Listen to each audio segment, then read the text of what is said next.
Bonjour. Un peuple qui vibre bas, qui est enfermé dans les basses vibrations, ça veut dire aligné à la vibration des objets matériels, un peuple prisonnier de la vibration terrestre, du champ magnétique terrestre, c'est un peuple très fragile. Il est coupé de l'essence de la force et de la puissance, c'est-à-dire l'essence divine. Je vais vous donner quelques éléments qui vont illustrer ce que je suis en train de vous dire. Lorsque vous prenez un avion, plus l'avion monte très haut, lorsque vous regardez plus bas, vous ne distinguez rien. Vous ne distinguez pas les arbres des maisons, vous ne distinguez pas les maisons des rivières, même des océans. Si vous arrivez à distinguer ces éléments, ça veut dire que votre avion n'est pas encore très haut. Mais plus l'avion va très très haut, il s'éloigne du champ magnétique terrestre, vous avez une vision uniforme de la Terre. Tout ce que vous voyez, c'est la même chose, c'est de l'énergie.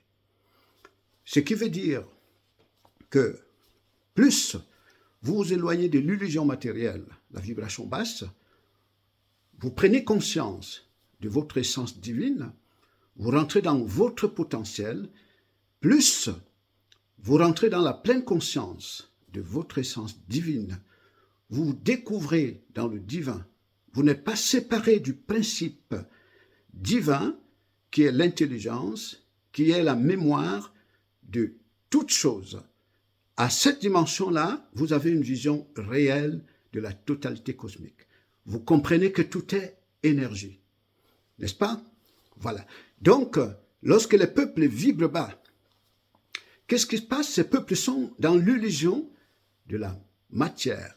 Et dans l'illusion de la matière, c'est des peuples aveugles. C'est la vision de la séparation. Ces peuples sont séparés les uns des autres. Et pourtant, au-delà de cette illusion matérielle, tous sont des particules énergétiques. Tous sont tirés de la même substance. Mais ils ne peuvent pas le savoir. Donc, ils se subordonnent, n'est-ce pas, aux entités vibratoires qui sont élevées et donc qui exercent leur puissance, leur pouvoir sur les peuples alignés à la vibration matérielle. Et la conséquence, c'est que vous avez des peuples qui, globalement, sont psychiquement, mentalement déséquilibrés, qui se caractérisent par quoi? Des divisions, des rivalités, des calomnies, des envies, des convoitises de toutes sortes, de jalousies. Ça, ce sont des indices types d'un peuple mentalement, psychiquement dérangé et convaincu que, à partir des formes, ils sont différents les uns des autres et ils se font des guerres. Donc, ce sont des exemples types qui montrent que le peuple est mentalement dérangé. Donc, il est subordonné aux forces vibratoires élevées, donc, qui, n'est-ce pas, exerce son pouvoir sur ce peuple-là et qui l'excite au quotidien dans ses envies, dans ses passions, dans ses convoitises, dans ses rivalités, mais tout cela s'inspirant des objets matériels, parce que le peuple a aligné totalement, n'est-ce pas, la vibration de la matière. Et je vous donne un dernier exemple pour ne pas être long. Dernièrement, vous avez suivi le président Poutine, n'est-ce pas? Il faisait les éloges de son dernier missile.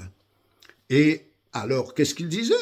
Il dit son missile, c'est un missile qui va plus haut, il sort de l'atmosphère, missile hypersonique. Sauf que quand il est propulsé, il n'est pas vraiment hypersonique. Donc il faut qu'il s'éloigne du champ magnétique terrestre, qu'il sorte de l'atmosphère. Et quand il va dans l'atmosphère, il va accumuler des énergies puissantes.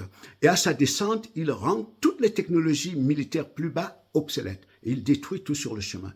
Cela vous donne de comprendre combien, lorsque vous rentrez dans la pleine conscience de votre essence divine, vous vous élevez au-dessus de toute chose, je vous dis, dans votre descente, vous êtes au-dessus de tout et vous êtes des instruments, un peuple, avec toute la potentialité, avec toute la force, toute l'énergie nécessaire pour réorganiser les choses. Merci.